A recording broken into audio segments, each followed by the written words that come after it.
What's up, guys? Welcome back to another video. So this time we're going to be going over 5 things that I wish I knew about my car before modifying it. Let's get into it.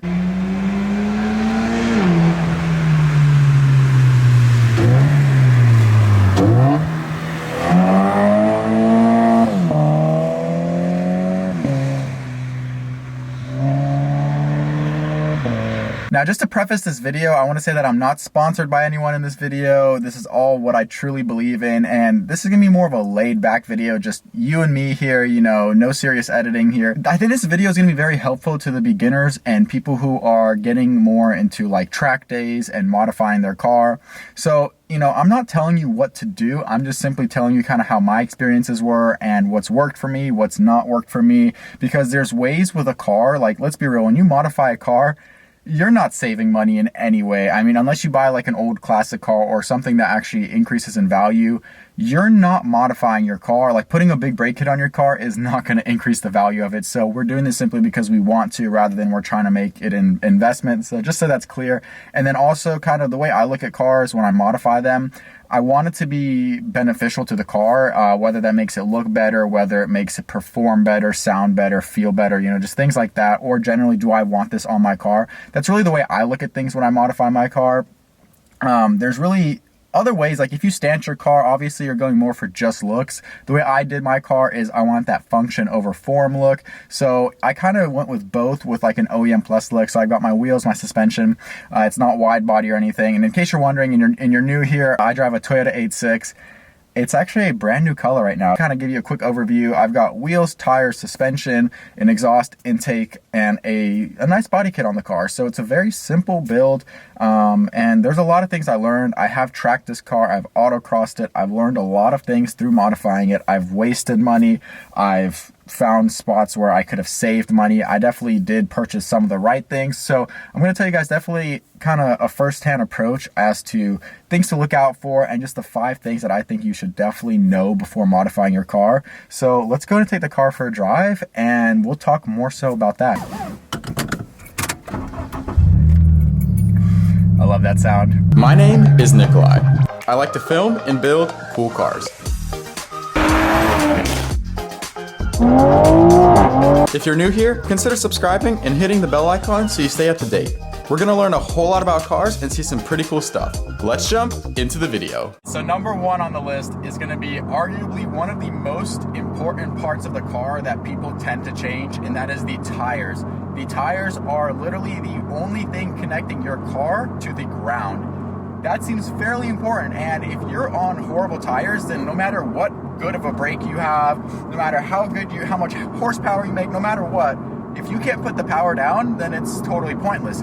Now, this isn't to say, okay, you have to go buy the best tires out there, or you have to get something that's cheap and works. What I'm trying to say here is different tires do different things. So let's talk about stock tires. So with the 86, a lot of people tend to say, okay, well, it has bad Prius tires. People tend to say they're very Prius tires. They're literally a 215 width, not the widest and not the grippiest. But what does this allow you to do? So a lot of people that don't know this, and this is actually only something I learned when I started racing the car, and by racing I just mean like track days, autocross, things like that, is there are certain limits to a tire. Like, there's essentially like a traction threshold where your tire will tend to kick out. So your tire will have traction, and then at one point you're going to start to feel it actually lose traction, and that's when it'll start to kick out the rear end.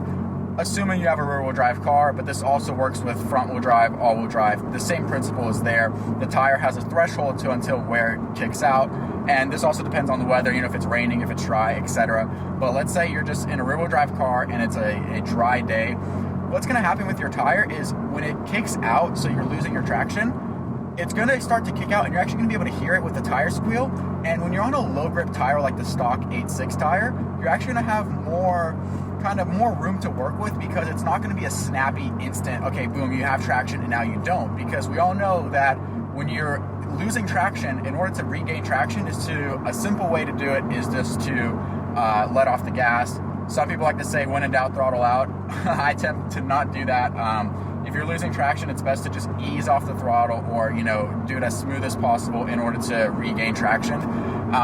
So the thing is, now I am on a 255 Michelin Pilot Sport 4S, and this tire is a lot more grippy. Now granted, the car already has a lot of grip from the factory just because it's an 8.6, it's meant for cornering.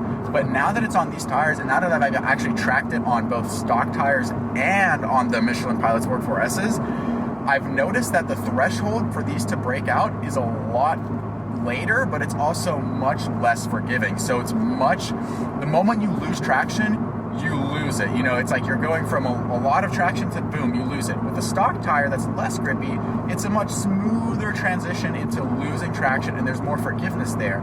You don't really get that with grippier tires.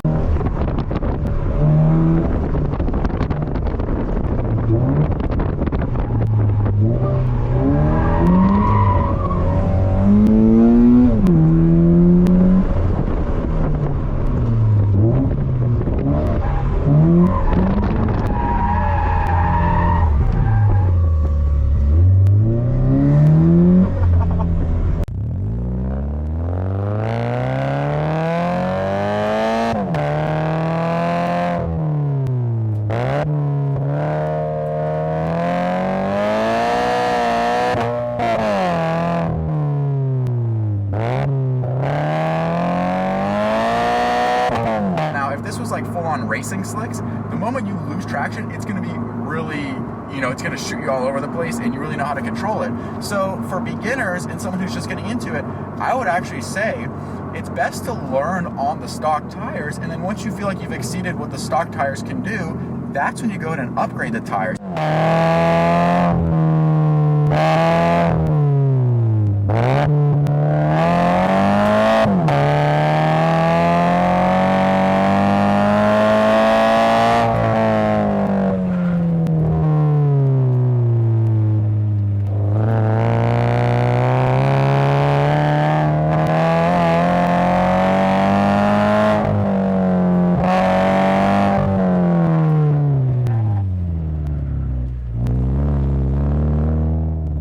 All tires are going to do is push that limit up, but they're also going to give you less forgiveness. So it's going to be a little bit easier to learn on stock tires. And then once you feel like you've exceeded the stock tires, that's when you go ahead and upgrade them. Now, number 2 on the list, we're going to talk about suspension. So a lot of people, the first thing they want to do is get suspension for their car. Typically, this is in the form of coilovers or lowering springs.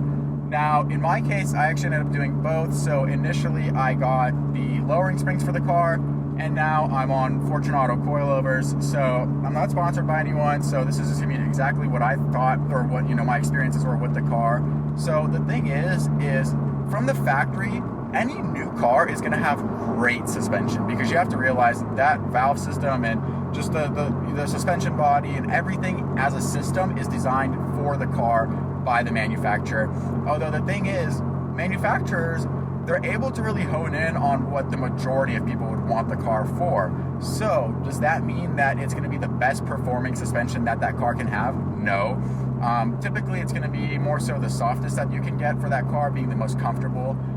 So the thing is here, if you really want to fine tune your car and you really want to get it more for performance, that's where you're going to need to start upgrading your suspension. But does that mean you need to, ball out and just get the most expensive suspension out there?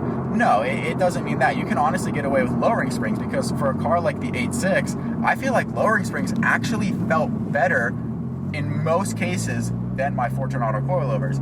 So my Fortunatos are like 6K in the front, 7K in the rear, I believe, as far as the spring rate. And they're a little bit stiffer than factory, but the way I set it up, because with Fortunato, you can also adjust, what spring rate you want and things like that. And I adjusted it to kind of give me a little bit stiffer than stock, but I still wanted to feel comfortable. I didn't want to be in like a bouncy castle, just, driving on the street, bouncing up and down, because that's just not what I'm looking for. So with this setup, it's really nice. Overall, it does what I want. But here's the thing though. From, a learning perspective, if I could have gone back and, done it all over again, this is what I would have done. Right now, I have the Fortunatos on here, and I have stock sway bars. I truly believe that for this car, the best suspension setup you can get, keep in mind, this is like a daily /track/spirited driving car.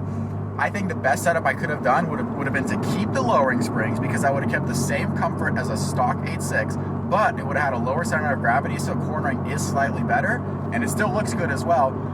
And then I would have paired it with some aftermarket sway bars, because what that does is it gives you the ride comfort of like stock suspension, but once you go cornering, it's a totally different animal. So I think that's really like the best setup for a car like this. Now, granted, every car is different. Some cars you really do need to upgrade the suspension to, like a coilover.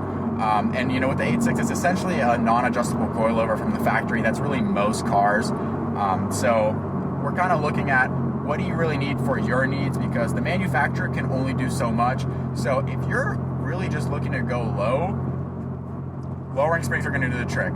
If you're looking for, you know, I need the best possible suspension for the racetrack, I think lowering springs and a sway bar setup would be really good. If you really wanted, you could do coilovers, because that's going to give you the adjustability. But I think for most people, you don't need to ball out on some, you know, $2,000, $3,000 coilovers. You can get away with a much cheaper setup that is sway bars and lowering springs, and that's going to feel amazing regardless.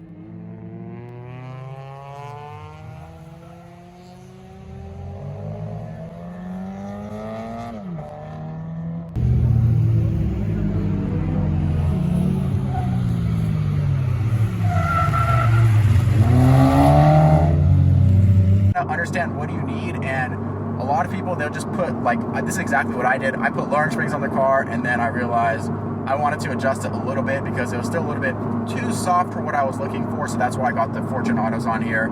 And you know, regardless of brand, you need to get definitely a better, you know, suspension setup for the car if you're going to get coilovers, because you can cheap out on coilovers and get the cheapest ones out there, but that can handle worse than the factory suspension. So that's really a huge thing you have to look out for too. Just because it's cheap and it can get your car low doesn't mean you can put it on there. It's not going to perform as well, because you don't want to ruin the way the car feels, especially with a car like the 8.6. You want to maintain the ride quality. You want to maintain, you know, everything that the manufacturer has. You don't want to get rid of it. You only want to make it better. And that's really my whole point with the car, is I want everything to just feel better and perform better and just be like an OEM plus car. So, you know, going back to it, that sounds so good. But going back to it, you know, I definitely would have just done lowering springs and sway bars, and I think that would have been a much cheaper and better option than going lowering springs and then, you know, finding out, okay, now I want coilovers, but really I could have just kept the lowering springs and I would have been fine. And number 3 on the list, there is such thing as too loud of an exhaust.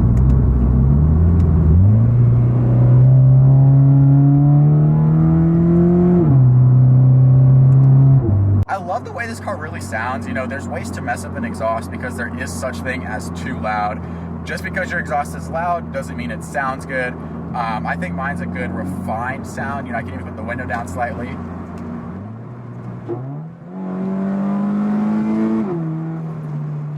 It's a nice refined sound. I mean, right here, I do get that drone, and definitely not the most enjoyable when you're trying to daily drive it. But there's really different types of exhaust setups for what you need. I don't want to sound like a trombone when I'm driving, so I like the way this exhaust setup is set up. But you know, some days I do wish I was still on the stock exhaust. So my main tip for exhaust setups on the car is do your research, because you will be surprised with how loud some exhausts can be. But even riding here, you don't hear it too much, but then you can open it up some, and now it sounds really good. And even with the automatic, you know, I think with the way the car shifts, I think the automatic in this car is really nice. It's really notchy. It doesn't feel sloppy. What I mean by that, it's not like it's actually notchy down here like with the shifter, because obviously it's an automatic, but it still gives you that same feel that I really do enjoy. And it's all just personal preference. You know, no hate to anyone who drives an auto or manual. It's just really, what do you want? But you know, just going back to the exhaust, it really, you have to be careful with the exhaust setup. And with certain exhausts, you have to tune the car as well. You don't want to get an exhaust for the car, like for example, header back exhaust. You typically do need to tune the car for that.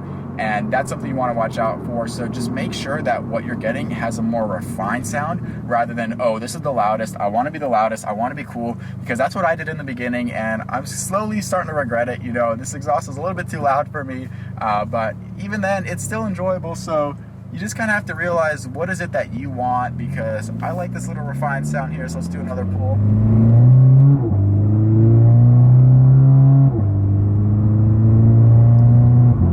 but it is definitely the first mod I would say do to your car because it's one of the easiest to install and it really opens up the car some. And it's just something to look out for when you're doing your exhaust on your car. And number 4, everything must be done in a system. So what do I mean by everything has to be done in a system? Well, there's certain parts to a car that will work, but they need other parts to work as well. Let's talk about, for example, the brakes on your car.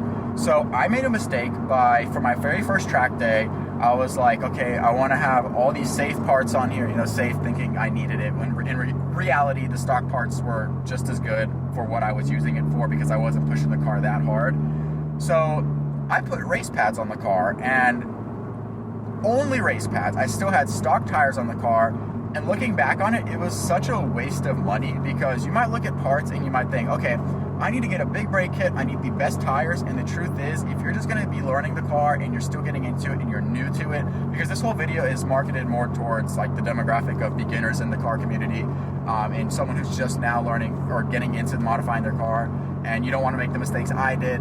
So look at it this way.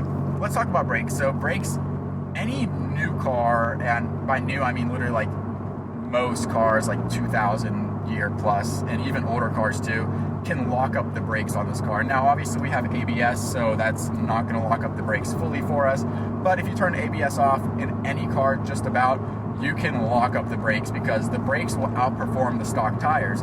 So I was on stock tires and I had race pads, and I'm thinking, okay, the car is going to be better at braking, everything's going to be great, I'm going to have less brake fade. But the truth is, if your stock pads can already lock up the stock tires, then what's the point in upgrading them? And what's the point in even going higher than that and getting a big brake kit? Now, yes, I understand there's cooling and there's more, brake fade that you want to watch out for. But if you're just a beginner, someone who's learning the car, someone who's trying to get into it, there's no point in getting a big brake kit for your car because everything has to be done in a system. So if you upgrade your brakes, you should upgrade the tires. And then if you upgrade the tires, you also want to do the suspension, because if you have really grippy tires on stock suspension, you're going to get a lot of body roll and it's just not going to be too pretty. So you have to make sure that you do everything as a system. So let's talk about the interior, because this applies to the interior as well. When you're getting little things like, you might think, oh, I want to just do something cool to my interior, like a quick release steering wheel. Well, if you do a quick release, then you lose your airbag. And I know race cars use quick release steering wheels to help drivers get in and out of the car. But when it's just a stock car and you put a quick release on there, you're doing way more harm than good, because let's say you get in an accident and you don't have that airbag. Well, you have the stock, seat belt, the stock seats. You don't have a racing harness or like a roll cage in the car. So that's going to make a huge difference because everything has to be a system. What I mean by that, if you had a full roll cage in the car and really tight harnesses, like for racing, and like nice bucket seats with your quick release and other little bits here to make it all as one system, then it would be safe.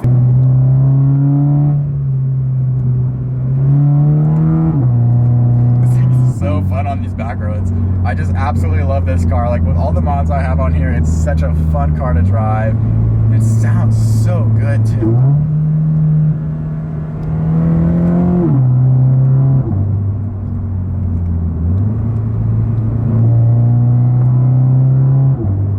Oh my gosh, this thing's such a joy to drive. But number 5 on the list, the fact that you just don't need to modify your car from the very start. It's a very good idea to buy your car, and when it's bone stock, to really learn it and understand kind of how the car works, how it functions, where the limits are, what needs to be changed, just overall, so you can get a good baseline onto the car and decide what is it that actually needs changing and what is it that actually is really good on the car and just doesn't need to be changed. For example, on the 8.6, the suspension on here from the factory is amazing. That's why I say lowering springs are the go-to for me, because I think lowering springs on the factory struts is going to be a very solid, cost-effective setup for the car. And obviously, yes, if you have unlimited funds, you can just get the best suspension setup for the car and make it even better. But, for most of us who aren't looking to spend the most money, this is going to be a very good option. And I just think it's going to give you a good baseline, because if you take this car bone stock to the track, learn the car, understand the limits, where you can push it, where you can't, where it'll slip out, where it actually has grip, you'll learn a lot about it, and it'll be a really good thing for driver mod. Because I think the thing to take away from this video is, before you modify your car, modify your driver mod and understand the car, understand the limits, and kind of where you can push it and where you can't, because there's a lot of things to the car that you can learn just by driving it. And you know, we instantly want to just jump straight into it and say, all right, let's just get the best performance mods for this car. Let's make this thing super fun. I want to modify the heck out of it, throw all this money into it, and it just becomes a money pit. And that's not really something you want to do from the very start, even though you are very tempted to. And I can't even deny I kind of did that with this car when I first got it. But I would say if you give at least about 2 months of just owning the car, daily driving it in its stock form, take it to the track, drive it on stock form, it's going to be a really enjoyable car, and you're going to thank yourself later, because you're going to realize how much you can appreciate a stock car. And then once you've modified it, it's kind of cool to see like the before and after, because you have your baseline stock car, and then now where it's at, it feels totally different. Like this car feels so much more planted than it did from the factory. If you enjoyed the video and want to see many more just like it, we're going to have a whole lot more on the channel. So make sure you like, comment, and subscribe. We'll see you in the next one.